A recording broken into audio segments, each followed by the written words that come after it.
How to reactivate a deleted Facebook account. Hello everyone, this is Lisa from Create, Login and Delete. Now let's get started. Open your Facebook app. Here we go.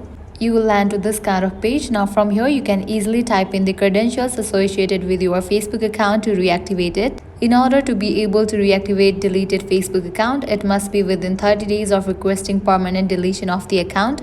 After completion of 30 days of requesting permanent deletion of the account, you won't be able to reactivate it. Now you can type in your email address and password of your Facebook account.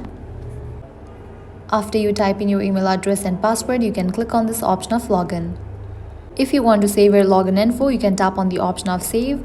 In the case you don't want to, you can tap on the option of not now. You have been logged into your account. So this was all for this video. This is how you can easily reactivate a deleted Facebook account.